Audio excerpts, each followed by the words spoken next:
करीबन 400-500 वर्ष के बाद फिर विक्रम संवत शुरू हुआ। उससे पहले पूरे देश में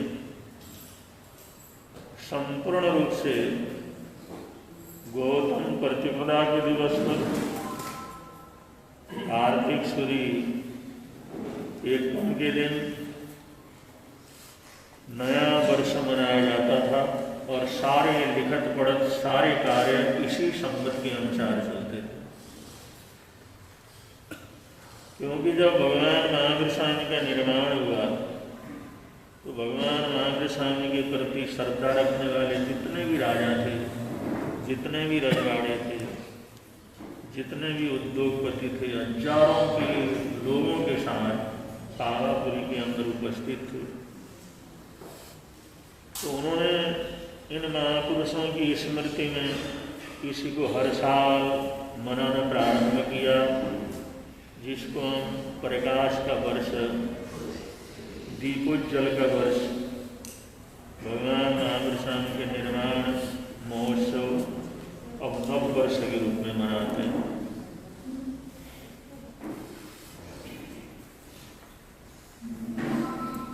आज भी गुजरात में जो हमारे देश का जैन धर्म के हिसाब से बड़ा महत्वपूर्ण क्षेत्र है,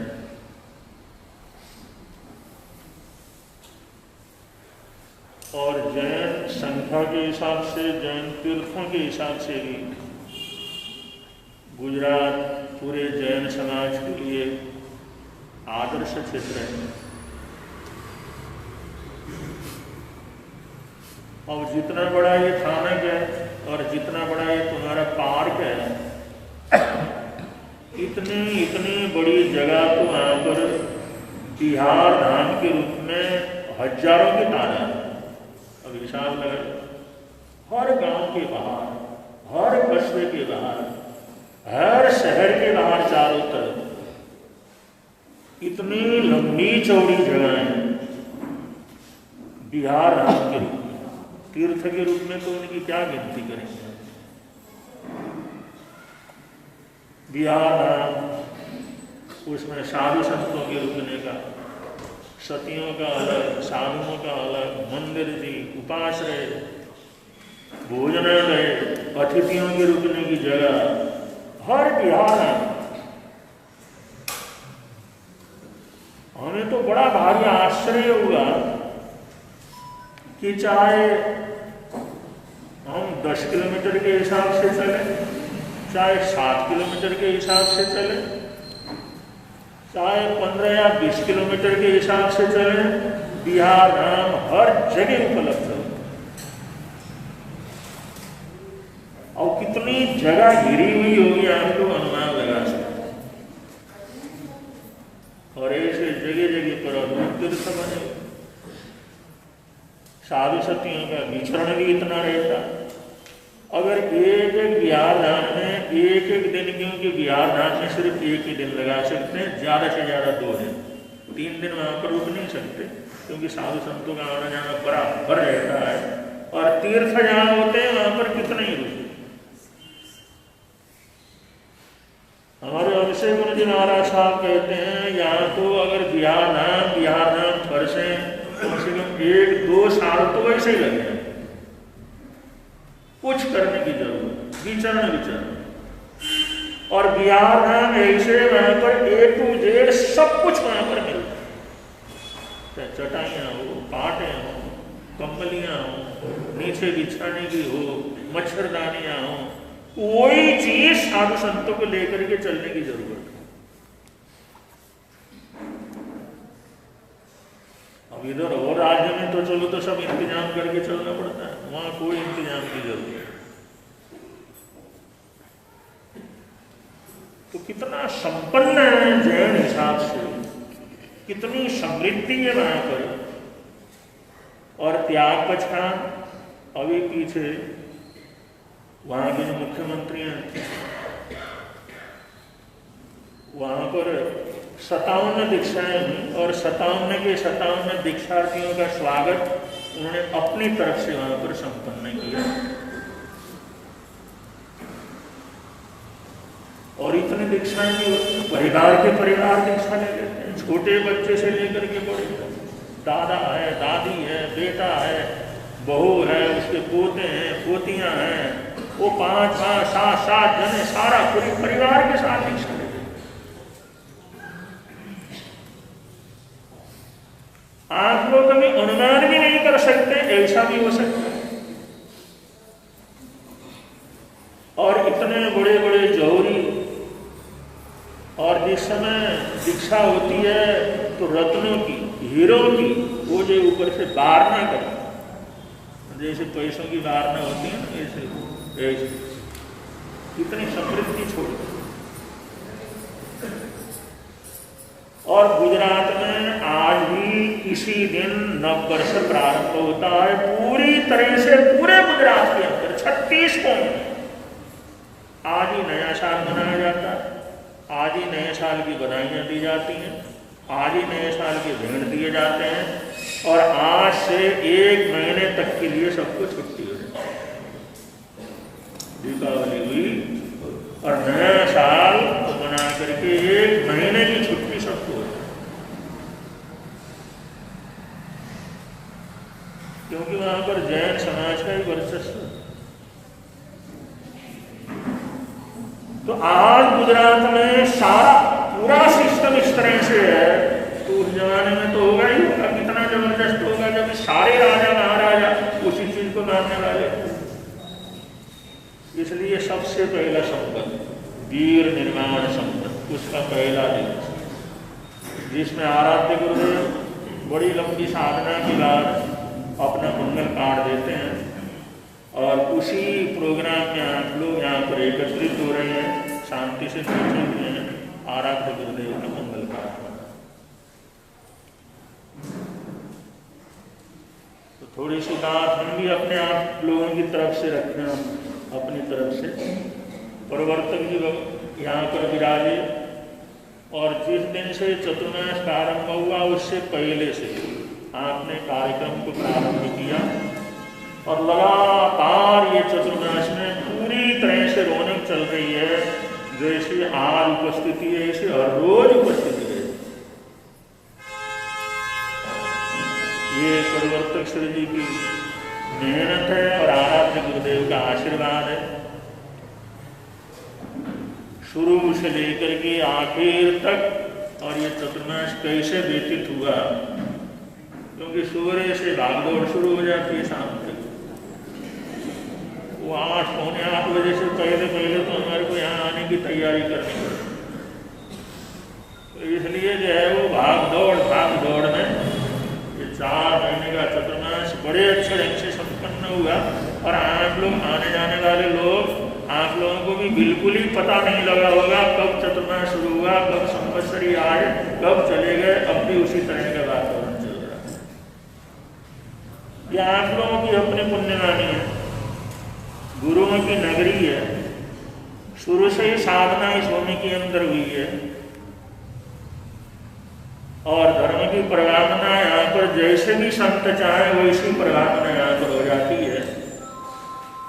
और ये ऐसा करना, धर्म ज्ञान से जुड़ना, ये उन चारों दादा गुरुदेव का जिनका अपरंपार इस क्षेत्र के ऊपर कृपा है, उनके प्रति श्रद्धा भक्ति सम्मान।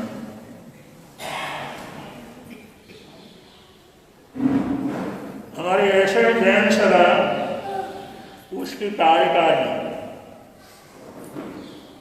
प्रधान जी, मंत्री जी, सारी कार्यकारिणी यहाँ पर बैठी है।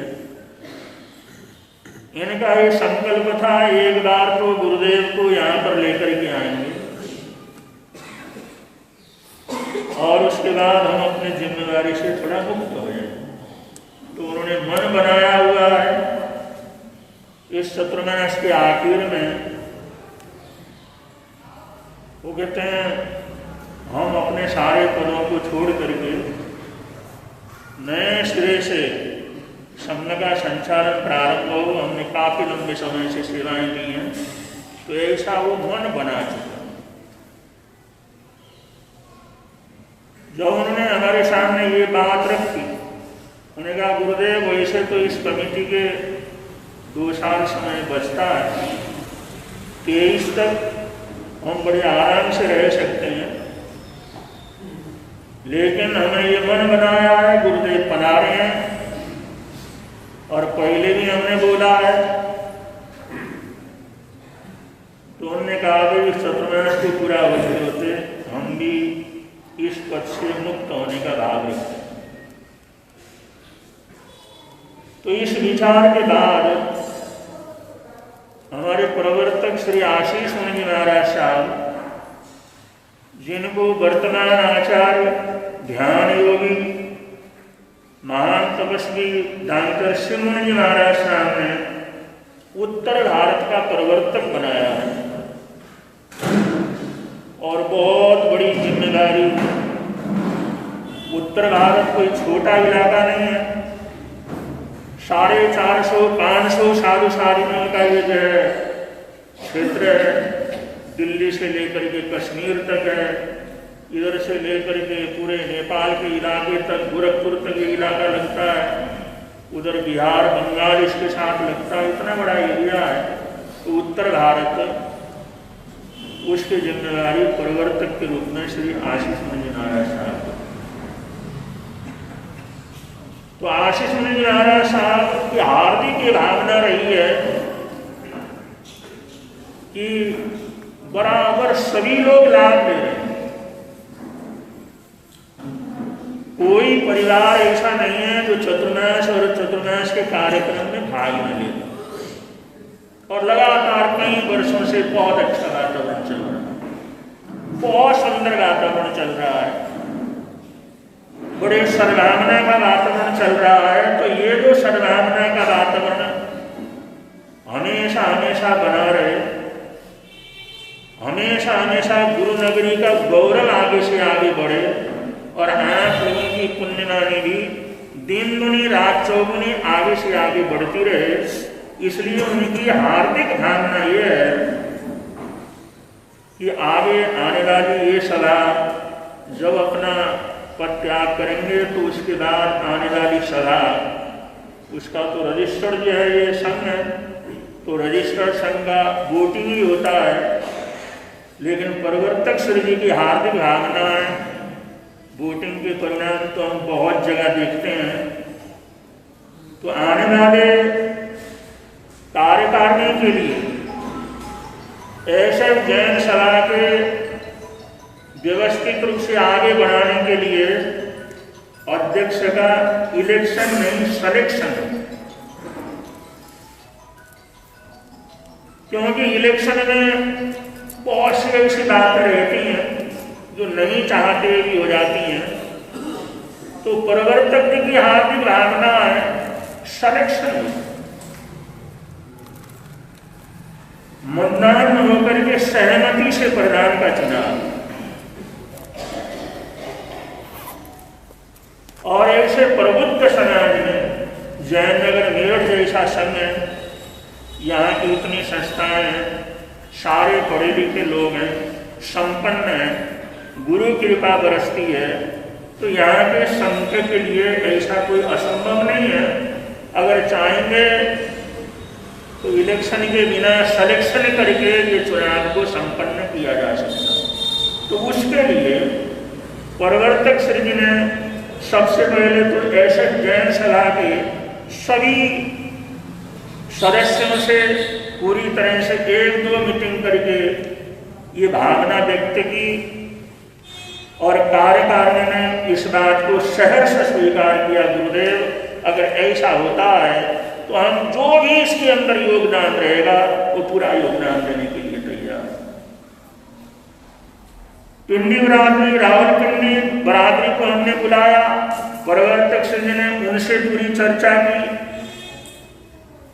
और रावलपिंडी बरादरी की तरफ से भी पूरी तरह से यह है कि अगर सिलेक्शन होकर के होता है तो इसमें बहुत अच्छा है, बहुत बढ़िया है, क्योंकि जैसा विकास अन्य क्षेत्रों के अंदर हुआ है जयनगर के अंदर उतना विकास जो नहीं हो पाया है, तो वो भी काम यहाँ पर पूरा हो जाएगा। आप ऐसा ही आप करवाओ।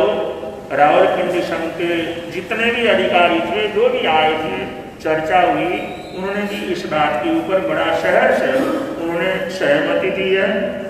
पसरूर बरादरी, उनको भी प्रवर्तक श्री ने बुलाया और अलग से उनसे भी सबसे बातचीत की, उनकी भावनाओं को जाना। पसरूर बरादरी की भी हार्दिक भावना है, जो पीछे जो कुछ हुआ सबके ऊपर राख डाल करके आगे हम पूरी तरह से सद्भावना पूर्वक चलने का हम पूरा भाव रखते हैं और ये आप करते हैं, आपके हाथ में लिया है तो हमारे को पूरा भरोसा है ये काम बहुत अच्छी तरह से संपन्न होगा। और हाउसिंग सोसाइटी के जितने भी सदस्य हैं, अध्यक्ष जी, उनको भी बुलाया, उनसे भी सबसे बातचीत की और हाउसिंग सोसाइटी की भी भावना है ऐसा ही हमारे को आगे चलना चाहिए। सियालकोट जो बरादरी है, उनके जो परिवार है, उन सबको भी अलग से प्रवर्तक श्री ने बुलाया और उनसे भी चर्चा वार्ता हुई। वो सभी श्रावक लोग भी कहते हैं यही बात बहुत अच्छा है, इलेक्शन की तरफ न जा करके सिलेक्शन की तरफ हम आगे जाएं। और अलग से हमने जख बरादरी को भी बुलाया, क्योंकि जख वालों का भी अपना पूरा प्रभाव रहता है। रावलपिंडी के अंदर जख का बड़ा प्रभाव है, तो जख बरादरी को भी बुलाया और जख बरादरी वालों की तरफ से भी यही है, गुरुदेव आप जो सोच रहे हैं और आपने जो भावना रखी है उसमें हम पूरा सहयोग रहे। इसी प्रकार यहाँ का जो स्कूल कमेटी है उसको भी प्रवर्तक श्री ने बुलाया और हॉस्पिटल की कमेटी है उसको भी बुलाया और वहाँ की समस्याओं को भी सुना और उसके लिए भी अनेक निर्देशन वगैरह दिए, उनसे भी बातचीत हुई। वो भी चाहते हैं इसी तरह जैसे आप चाहते हैं सिलेक्शन से ये कार्यक्रम संपन्न होना चाहिए। और हमारे कर्मठ युवकों में प्रवर्तक शांति संघ है और जैन युवा परिषद है, ये कर्मठ युवक हैं जो हर काम को जो भी ऐसा रहता है करने के लिए आगे बढ़ते हैं। उनसे भी बातचीत की, उनसे भी प्रवर्तक जी ने सलाह मशवरा किया और सबकी भावना हो गुरुदेव आप जैसा कहेंगे और जैसा आपका भाव है हम तो हर तरह से आपके साथ हैं, पूरी बरादरी के साथ हैं, संघ के साथ हैं, जहाँ काम पड़ेगा वहाँ पर खड़े होने के लिए तैयार हैं। आपकी ये बात बहुत अच्छी है। और अलग अलग भी बहुत से श्रावकों से प्रवर्तक से ने बातचीत की। बात यही आती है कि प्रधान हो तो ऐसा हो जो योग्य हो, प्रधान ऐसा हो जो पूरे समाज को कवर दे सके, प्रधान पूरी तरह से एजुकेटेड और इतना संपन्न हो समाज के लिए जरूरत पड़े तो वहां पर अपने जेब से खर्च नहीं कर सकते। कभी भी जरूरत पड़ सकती है, कभी भी आवश्यकता पड़ सकती है, कहीं भी संघ के लिए कुछ त्याग करना पड़ सकता है, तो उसके अंदर इतनी संपन्नता भी होनी चाहिए कि जहां जरूरत पड़े तो दिल खोल करके अपनी तरफ से खर्च भी करें। ये सब भाव आए संघ की तरफ से, आप लोगों की तरफ से। हमारा ये भाव नहीं है, हम सिर्फ प्रवर्तक श्री जी बैठे और हम बैठे, अभिषेक मुनि महाराज साहब बैठे और हमने आप लोगों की भावनाओं को सुना। सबकी भावना है प्रधान जो भी चुना जाए वो सिलेक्शन से हो और वो जो है पूरा एजुकेटेड हो और संपन्न हो, कहीं भी जरूरत पड़े तो खर्च कर सके और सबकी सुनने वाला। क्योंकि सबकी सुन किसको सुनाएंगे, बरादरी किसको सुनाएंगे? कोई भी समस्या हो, कोई तकलीफ हो तो सुनने वाला भी तो चाहिए और अगला सुन ले तो आदमी को तसल्ली हो जाती है। और समाज में 100 तरह के झंझट रहते हैं, तो कम से कम सुनने वाला। और आदमी सुने नहीं तो बड़ा परेशानी हो जाती है, असंतोष पैदा हो जाता है। सुनने वाला होगा तो समाधान भी करेगा, सुनने वाला वो रहेगा तो शांत भी रहेगा, गुस्से वाला तो सुन नहीं सकता। सुनने वाले को तो अनुकूलता प्रतिकूलता सब सुननी पड़ती है। तो सब प्राणियों की भावना है प्रधान हमारा ऐसा हो जो सुनने वाला, सहनशील, बर्दाश्त करने वाला और सबको लेकर के चल सकने वाला हो। और ये भी बात बहुत से लोगों ने कहा कि गुरुदेव जयनगर का प्रधान इतनी बड़ी हमारी पुरानी संस्था है तो ऐसा भी होना चाहिए आसपास के जो संघ हैं, दिल्ली है आसपास का जो संघ है उनको जानकारी भी हो, नाम लेते हाँ वो प्रधान जी हमारे के, अब किसी को बतलाना ना पड़े तो ये हमारे प्रधान जी पहचान। आगे पीछे संघ हमारा इतना लंबा चौड़ा संघ है, क्षेत्र है, तो ऐसा होना चाहिए सबकी पहचान भी हो, बाहर भी उसकी प्रतिष्ठा हो और जो पारदर्शी व्यवस्था समाज को दे सके। पारदर्शी व्यवस्था, जो नियम है जो विधान है उसके अनुसार पारदर्शी व्यवस्था समाज को दे सके, ऐसे प्रधान का सलेक्शन यहाँ पर क्या करे। बड़ी अच्छी भावना सबकी तरफ से रखी गई है और इतनी अच्छी भावना और उनका मैनेजमेंट ऐसा हो और प्रधान ऐसी कार्यकारिणी को चुने जिसमें सबको प्रतिनिधित्व मिले, जो समाज का हर तबका है, जयनगर का हर वर्ग है, उन सबको प्रतिनिधित्व मिले, ऐसे कार्यकारिणी का सलेक्शन वो क्या करे। तुरंतो ये भावना तो सुनकर के हमारे को बड़ी प्रसन्नता हुई, सबके विचारों को सुनकर के हमारा दिल बहुत गदगद हुआ कि हमारा समाज का हर वर्ग समाज की उन्नति और समाज का हित चाहता है। और ये सब किस तरह से होना, आप लोगों ने चुनना, आप लोगों ने भी अपनी भावनाओं को मूर्त रूप देना, तो आप लोगों ने समझना है, आप लोगों ने करना है, आप लोगों ने चुनना है और सारी समाज की भावना को आप लोगों ने मूर्त रूप देने का प्रयत्न करना है। इसमें किस तरह से आप लोग करोगे और किस तरह से आप लोग उस चीज को आगे बढ़ाओगे, इसका निर्णय सब लोग आप लोगों ने लेना है। और उसमें सहयोग या सलाह लेना चाहें तो प्रवर्तक जी से आप ले सकते हैं, उनके पास बैठ सकते हैं, लेकिन ये समाज की भावना जो चीज समाज के सामने हमने प्रस्तुत की है, इस भावना को सुनकर के हमारे को बड़ी खुशी हुई, बड़ी प्रसन्नता हुई। समाज का हर वर्ग पुरानी चीजों के ऊपर राख डाल करके आगे से आगे बढ़ने का भाव रखता है। और करीबन यहाँ का जयनगर का जितना भी परिवार है, दसियों तो रिश्तेदारियों से जुड़ा हुआ है, दसियों रिश्तेदार, वो कोई भी ऐसा नहीं है कोई किसी से अलग हो, कोई कहीं से कोई कहीं से कोई कहीं से जुड़ा हुआ है।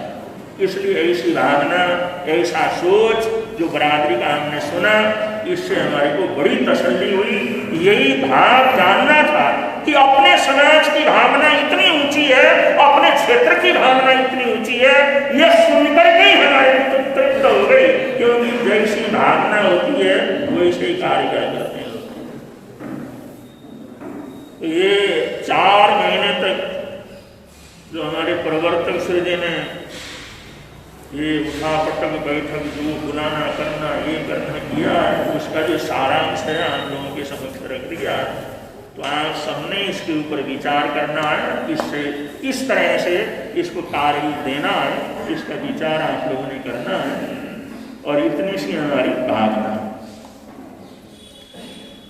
यहाँ पर आज बाहर से भी हमारे बहुत से बड़े गणमान्य श्रावक श्राविका यहाँ पर पहुँचे हैं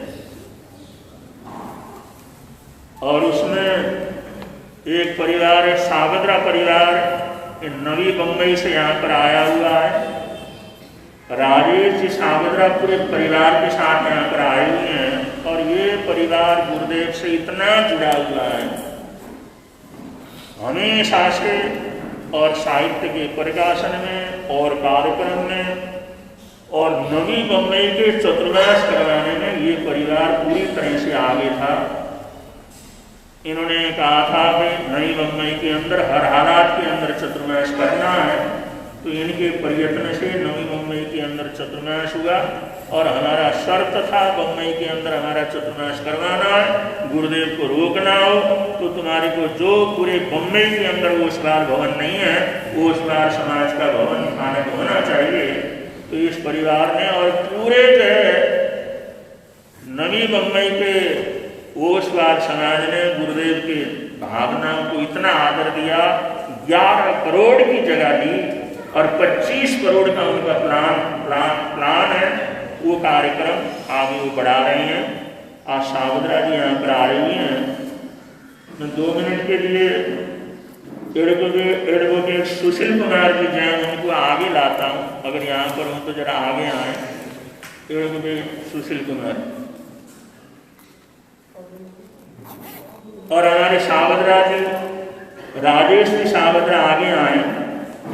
और क्योंकि प्रवर्तक गुरु शांति स्वरूप शोध संस्थान जयनगर मेरठ इसके आप वरिष्ठ सदस्य हैं और सुशील जी उनके अध्यक्ष हैं और आप हर काम में आगे रहते हैं। और पीछे गुरु महाराज का जो जीवन चरित्र आप लोगों ने छपाया, तो ये शांति स्वरूप शोध संस्थान जयनगर मेरठ की तरफ से वो थोड़ा सा छोटा सा स्वागत करना चाहते हैं।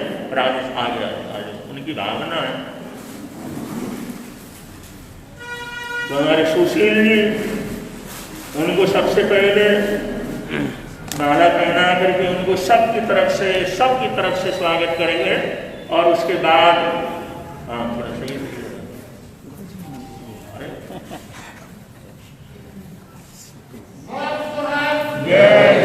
और सुशील जी और हमारे मंत्री और प्रधान जी मंत्री जी आगे आकर के उनको मोमेंट तो देंगे। आगे आ जाइए थोड़े से।